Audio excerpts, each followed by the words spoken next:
Hi guys, Keith Argenberg Farm, and I'm gonna make this one quick today because it is raining its butt off. But you know what? This is the perfect time to come out here and talk about having proper drainage. And I've got some around here somewhere in proper drainage. So let me go around the farm real quick and I will show you.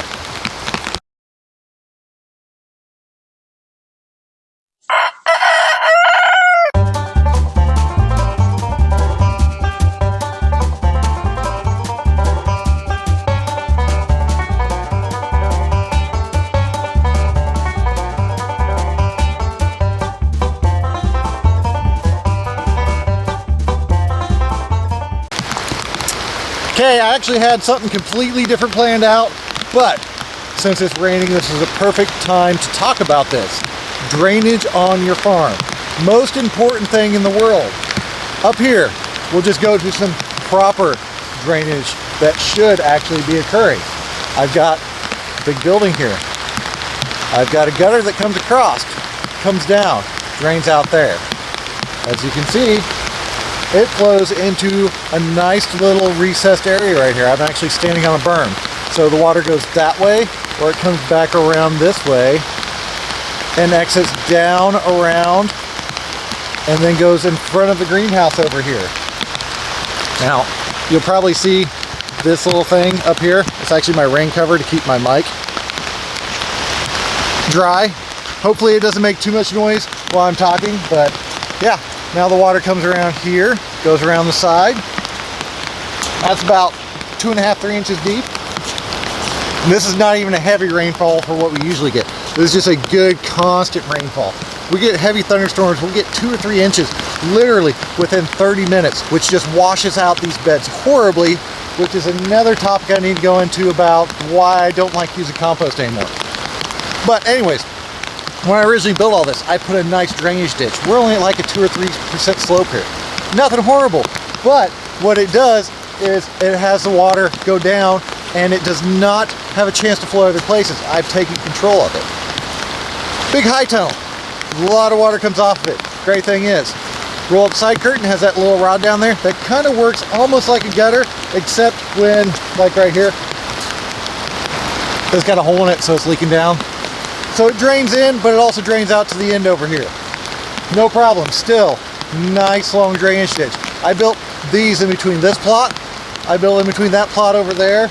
I also built it in between the house, driveway, and this whole entire area. When I first built on this plot to build the house, I actually did a full entire perimeter around to get the water to drain away, because I knew I'd have this problem.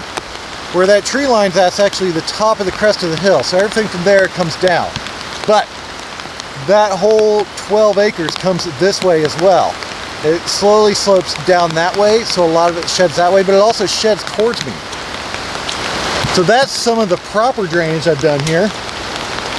Now let's go look at some of the improper drainage, which would be this whole entire area right here. I never did address this. I built a big gigantic high tunnel, sheds water both sides, and then I put in caterpillar tunnel. So what happens is actually, it's not doing it too bad. It's not leaking in here right now because we're still dry up top, but the water pools down here in front because I do not have any type of little hill in here that will actually shed the water around this way or this way, or a drainage ditch cut through here. Here is probably the worst spot I have, at least up here in this area.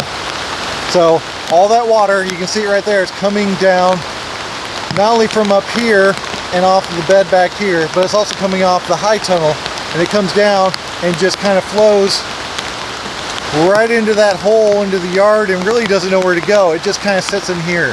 So after it rains, I have a big gigantic mud hole, which I really do not like. It does somewhat flow back around to the side here. You can kind of see it flowing over the landscape fabric.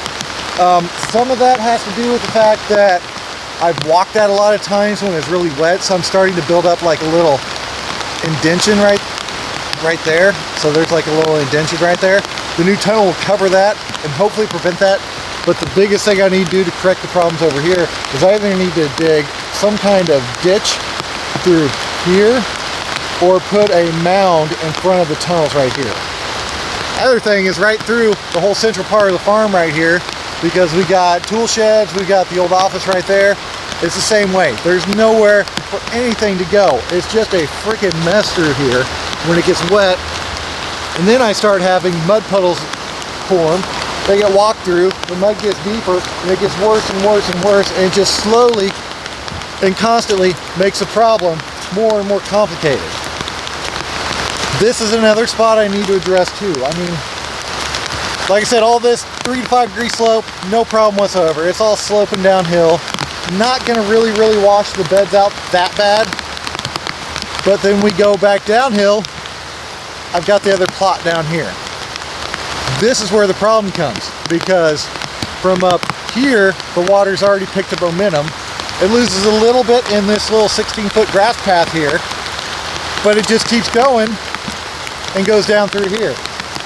I can't really show you too much. I'd have to get down there further. Okay, right there. You see how it's crossing over? That's washing out the bed. That means there's so much water coming down this line right here that it's actually overtopping this bed and coming across. So that's actually washing out that bed. There's carrots planted in there and there. Those will wash out very easily, no matter what I do. That's another example of very bad planting and water flow off of your farm. There should be either a berm right here or a ditch right here. That'd take all the water that's coming from here, and then I could divert it over to this side of the bed where I've got a drainage ditch, or this side of the bed. Because again, over here on this side, pre-planned. I thought about all this beforehand. So I've got water drainage that comes all the way down this side and goes all the way down to the bottom of the land. I've even got other stuff cut to go through there. That was well thought out. The problem was I never thought about in between this one and this one, all the way down this main block. Now, if we come out to the acreage part where I've got the acre blocks, I did think a little bit more about this. I didn't do, well, I kind of did. I kind of filled them back in. I did the top of the land all the way down to the bottom of the land, so the slope goes that way. So I've got nice drainage through there. But I also considered that I got a main drive road that's going out over 5 acres. So what I had to do was ensure that I had some kind of path for the water to run down. So there's actually a small ditch in here, and over here there's another little small ditch on the side of this before you get into the cropland. That does a little bit, but as I'm out here just now, it doesn't do that much because you can see the water moving through it. It's actually topping over into these beds. Some of that just does happen when you start using a tractor to form beds. Well, I don't even really form the beds, but I work from one direction to the other. So when I made this, I had to run the tiller very low, and I went this way. So until it built up dirt behind it, it pulled the dirt along with it. Also, when I run the rippers through, I start down here at this end and pull. So I basically pulled myself a hole right here. You can see the one behind me, not nearly as bad. I mean, it's got a little bit of dip at the end, but not that much. I'm sure if I walked all the way down there to the other end of the field, there's probably a dip on this first bed because I started down there and worked this way.